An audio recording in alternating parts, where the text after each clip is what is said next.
மகர ராசி அன்பர்களே, மகர ராசி அன்பர்களுக்கு ஒவ்வொருவரும் சொல்லிக்கிட்டே இருப்பாங்க. சார் இந்த வருடம் நல்ல காலம் பிறக்குது, சார் இந்த நாள் நல்ல காலம் பிறக்குது, சார் என்ன பண்ணாலும் ஜோதிட ரீதியாக சொல்லக்கூடிய விஷயங்கள் அவ்வளோவா என்ன செட் ஆகலையே அப்படின்னு சொல்லுவாங்க. ஆனால் இந்த மகர ராசிக்காரர்களுக்கே உண்டான ஒரு மிகப்பெரிய பவர் என்ன தெரியுமா? அவங்களே அவங்களுடைய காலங்களையும் அவங்களுடைய ஜாதகத்தையும் ஈஸியாக கணிக்க முடியும். அந்தளவுக்கு மகர ராசிக்காரர்களுக்கு அவ்வளோ டேலண்ட் இருக்குது. காரணம் என்ன அப்படின்னா, எல்லா ராசியை விட ஒரு தத்ரூபமான ராசி மகர ராசி. இந்த மகர ராசிக்காரர்கள் எப்பொழுதுமே சின்ன சின்ன தடைகளை தாண்டி தான் எதையுமே சக்ஸஸ் பண்ணுவாங்க.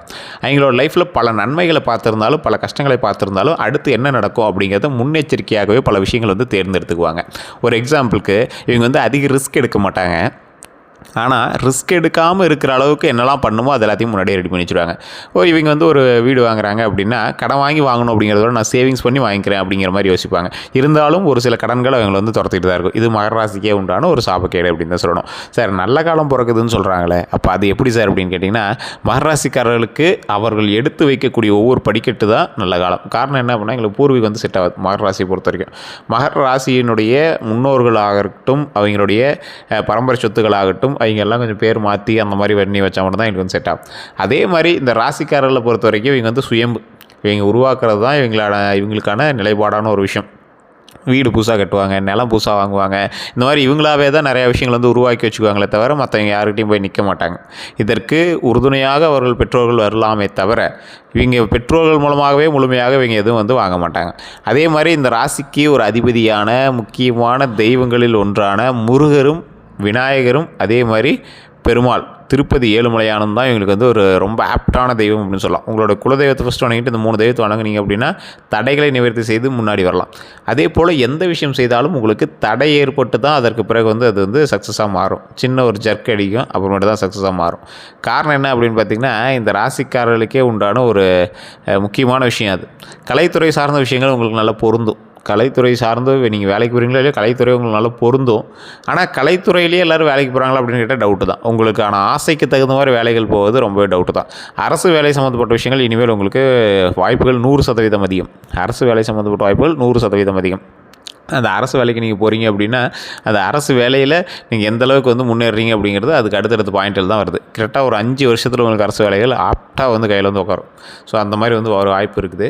இந்த காலகட்டம் உங்களுக்கு கொஞ்சம் கஷ்டங்களை தாண்டி வரக்கூடிய காலகட்டங்களாக தான் அமையுது. ஒன்று இப்போது அடித்தா lottery ticket sir, luck success sir அப்படிலாம் கிடையாது. உடல் ஆரோக்கியத்தில் கவனமாக இருக்க வேண்டிய நேரம். நிறைய ஊர் சுற்றுவீங்க. இந்த காலகட்டத்தில் நிறைய இடம் சுற்றி பார்க்கக்கூடிய ஒரு காலகட்டம், ட்ரிப்பு போய்ட்டு வரக்கூடிய காலகட்டம், சுற்றுலா சுற்றக்கூடிய ஒரு காலகட்டம். இந்த மாதிரி நிறைய உங்களுக்கு பிடித்த சில விஷயங்களை செய்யக்கூடிய ஒரு காலகட்டம்.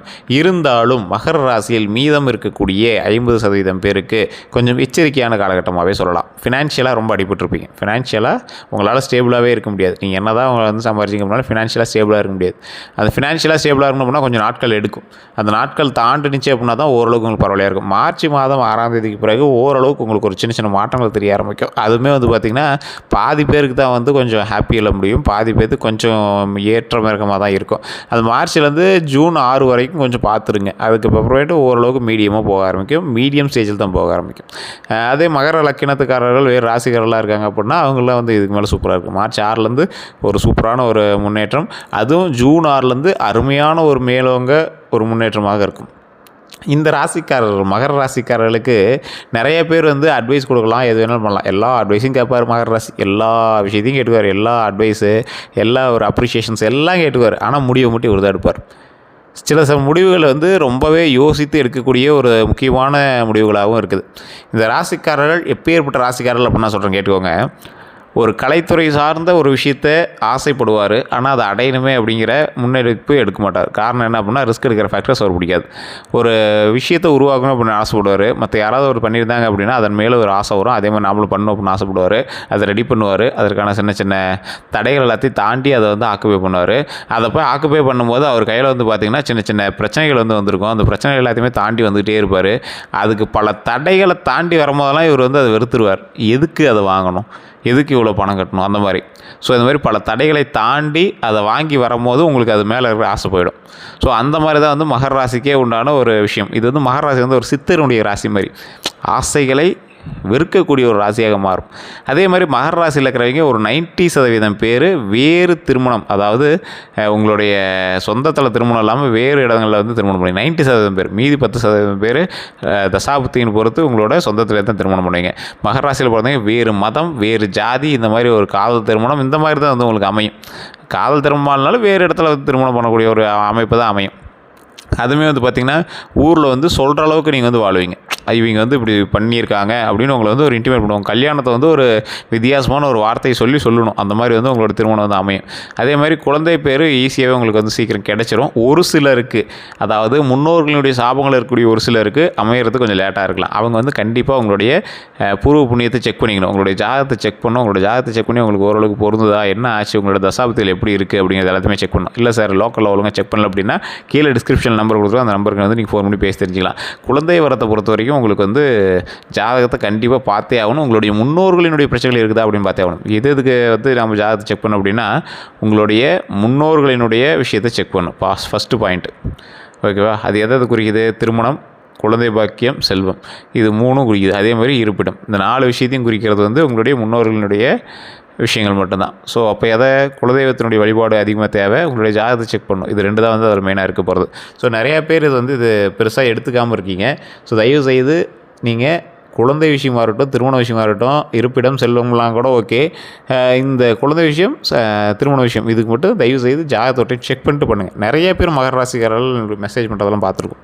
திருமணம் தடைப்பட்டிருக்காதுன்னு. தடைப்பட்டு தான் உங்களுக்கு வந்து நடக்கும். அது வந்து விதி. குழந்தை விஷயங்களும் அப்படி தான் ஒரு சிலருக்கு இருந்திருக்கும். ஸோ எந்த விஷயம் நடந்தாலும் சின்ன சின்ன தடைகளோடு உங்களுக்கு நடக்குது அப்படிங்கிற பட்சத்தில் உங்களுடைய ஜாதகத்தை தான் செக் பண்ணும். காரணம் என்ன அப்படின்னா உங்களுடைய முன்னோர்கள் வந்து தடுக்கிறாங்க அப்படிங்கிறதான் பொருள்.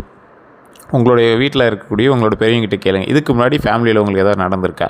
ஏதாவது ஒரு பிரச்சனைகள் நடந்திருக்கா? யாராவது பெண்கள் சம்மந்தப்பட்டது, ஆண்கள் சம்மந்தப்பட்ட பிரச்சனைகள் வந்து நடந்து இதாயிருக்கா முன்னோர்கள் காலத்தில்?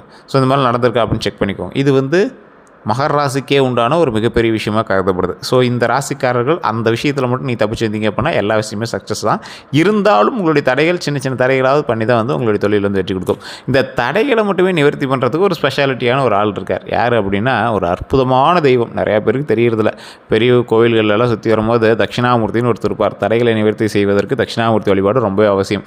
அரசர்கள் போருக்கு போகும்போது தடைகள் ஏற்படாமல் இருக்கிறதுக்காக கோயிலை சுற்றி வரும்போது தட்சிணாமூர்த்தி வழிபட்டுட்டு அப்படியே ஒவ்வொரு தெய்வங்களாக வழிபட்டுட்டே வருவாங்க. ஏன் அப்படின்னா தடைகள் வராமல் இருக்கணும் அப்படிங்கிறதுக்காக அந்த இறைவனை வந்து வழிபடுறது. ஸோ தட்சிணாமூர்த்தி வழிபட்டீங்க அப்படின்னா தடைகள் எப்பேற்பட்ட தடைகளாக இருந்தாலும் அதை வந்து நிவர்த்தி செய்து கொடுப்பார். அந்த தடைகள் மூலமாக வரக்கூடிய பிரச்சனைகளை நிவர்த்தி செய்து கொடுப்பார். எந்த ஒரு பிரச்சனையும் வராமல் ஒரு வெற்றியை நம்ம கையில் அள்ளி கொடுப்பார். இதுதான் வந்து தட்சிணாமூர்த்தியோட முக்கியமான விஷயம். கவர்மெண்ட் எக்ஸாம் படிக்கிறீங்களா, வியாழக்கிழமைனால தட்சிணாமூர்த்தியில் போய் கொண்டக்கடலை வச்சு வழிபட்டுட்டு 2 நெய் விளக்கு வச்சு இறைவன்ட்டு வழிபடுங்க. அது ரொம்ப நல்லது. ஸோ மகர ராசியில் பிறந்தவங்க நிறைய பேர் கவர்மெண்ட் எக்ஸாமுக்கு இப்போ நீங்கள் வந்து ஈகராக காத்து கொண்டு இருக்கக்கூடிய ஆட்களாக இருக்கீங்க அப்படின்னா அதை நீங்கள் ட்ரை பண்ணுங்கள். இல்லை சார் ப்ரைவேட்டில் தான் வேலை பார்க்குறோம், ப்ரமோஷன் வர மாதிரி இருக்குது, பர்மனெண்ட் ஆகிற மாதிரி இருக்குன்னு ஆகாமல் இருக்குது அப்படின்னா நீங்களும் அதை வந்து ட்ரை பண்ணலாம். அதே மாதிரி சுயதொழில் பண்ணுறவங்க ஒரு தொழில் ஏதாவது செய்கிறதுக்கு முன்னாடி, அந்த தொழில் ஏதாவது ஆரம்பிக்கிறதுக்கு முன்னாடி தட்சிணாமூர்த்தி வழிபாடுங்க. இந்த ராசிக்காரன் இல்லை எந்த ராசிக்காரனாக இருந்தாலும் நீங்கள் அதை ட்ரை பண்ணிக்க அப்படின்னா ரொம்ப நல்லது.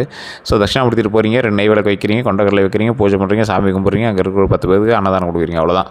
அதை பண்ணிட்டீங்க அப்படின்னா தடைகள் வந்து வராமல் எல்லாத்துலேயும் சக்ஸஸ் வந்து அள்ளி கொடுக்கக்கூடியவர் தட்சிணாமூர்த்தி வழிபாடு. அந்த இடத்துல உங்களுக்கு வந்து மிகப்பெரிய வெற்றியை கொடுக்குறார். ஸோ இது வந்து நிறையா பேர் தெரியறதில்ல. இனி வரக்கூடிய காலகட்டங்கள் அதெல்லாம் கண்டிப்பாக தெரிஞ்சுக்கோங்க. அதே மாதிரி ராசிகள்லேயே பல ராசிகள் இருந்தாலும் இந்த மகர ராசி வந்து ஒரு சிக்கனமான ராசி, ரிஸ்க் எடுக்காத ராசி அப்படின்னு சொல்லுவாங்க. ரிஸ்க் ஃபேக்டர்ஸ் இவங்ககிட்ட கொஞ்சம் கம்மி. பெரிய ரிஸ்க்கெல்லாம் எடுக்க மாட்டாங்க. எதுக்கு ரிஸ்க் எடுக்கணும், சரி பண்ணிக்கலாம், பார்த்துக்கலாம் அப்படிங்கிற மாதிரி வந்து எல்லாத்தையும் மூவ் பண்ணுவாங்க. ஒரு 2 வாய்ப்பு இருக்குது. ரிஸ்க் எடுத்தால் அதில் 100 ரூபா கிடைக்கும். ரிஸ்க் எடுக்காமல் ஒரு 10 ரூபா கிடைக்கும் அப்படின்னா ரிஸ்க் எடுக்காமல் கிடைக்கிற 10 ரூபாயே போதும் அப்படின்னு வரக்கூடிய ஆட்கள் மகர ராசிக்காரர்கள். ஸோ அப்படி இருக்கக்கூடிய ராசிக்காரர்களாக இருக்கீங்க அப்படின்னா இனி வரக்கூடிய காலங்கள் ஒவ்வொரு விஷயத்தையும் பார்த்து பண்ணிங்க அப்படின்னா 10 ரூபாயா கிடைக்கிறது 100 ரூபாயா கிடைக்க ஆரம்பிக்கும். ஸோ செல்வம் அதிகமாக சேரக்கூடிய நாட்கள். அதில் நீங்கள் எந்தளவுக்கு முன்னெச்சரிக்கையாக நடக்கிறீங்க அப்படிங்கிறத பொறுத்து. நீங்கள் எதில் கவனமாக இருக்கணும், டாக்குமெண்ட் சம்மந்தப்பட்ட விஷயத்தில் கவனமாக இருக்கணும், உடல் ஆரோக்கியத்தில் கவனமாக இருக்கணும், வண்டி வாகனத்தில் கவனமாக இருக்கணும். ஸோ இந்த 3 விஷயத்தில் கவனமாக இருந்தீங்க அப்படின்னா வெற்றி நிச்சயம். வேறு ஏதாவது தகவல் வேணும் அப்படின்னா கீழே இருக்கக்கூடிய நம்பருக்கு ஃபோன் பண்ணுங்கள். நிறைய பேருக்கு நிறைய வகையான தகவல்கள் கேட்டுட்ருக்கீங்க. திருமணமானவர்கள் சின்ன சின்ன சலசலப்புகளோடு தான் நீங்கள் வந்து இருப்பீங்க. அந்த சலசலப்புகள் சரியாகணும் அப்படின்னா உங்களுடைய ஜாதகத்தை செக் பண்ணணும். கீழே இருக்கக்கூடிய நம்பருக்கு ஃபோன் பண்ணிங்க அப்படின்னா அதில் சம்மந்தப்பட்ட எல்லா விஷயமே அவர் வந்து கொடுப்பார். பிரபல ஜோதிடருடைய நம்பர் தான் கொடுத்துருக்கேன். வசியம் சம்மந்தப்பட்டது, காதல் விஷயத்தில் உங்களுக்கு ஏதாவது பிரச்சனைகள் ஏற்பட்டுச்சு அப்படின்னா அது சம்மந்தப்பட்ட விஷயங்கள் எல்லாத்துக்குமே வந்து தீர்வு சொல்லக்கூடிய ஒரு நம்பரை தான் கொடுத்துருக்கேன். எந்த ஒரு பிரச்சனையாக இருந்தாலும் அதற்கான தீர்வு உண்டு. அந்த தீர்வு அந்த கீழே இருக்கக்கூடிய நம்பருக்கு ஃபோன் பண்ணிங்க அப்படின்னா அவர் அதுக்கு தகுந்த மாதிரி உங்களோட ஜாதகத்தை ஜாதகத்தை செக் பண்ணிட்டு சொல்லிடுவார். நிறைய பேர் ஜாதகத்தை பார்க்குறீங்க விட்டுறீங்க, பரிகாரம் பண்ணுமோ அது இதுன்னு நினச்சி விட்டுறீங்க. வீட்டிலேருந்தே எல்லா பரிகாரமும் செய்ய முடியும். ஸோ அந்த மாதிரி ஒரு பரிகாரங்களும் அவர் வந்து தெளிவாக சொல்கிறாரு. வீட்டிலேருந்தே நீங்கள் செய்யக்கூடிய சில விஷயங்களை செய்தீங்க அப்படின்னா உங்களுடைய பிரச்சனைகள் ஆட்டோமேட்டிக்காக சால்வ் ஆகுது.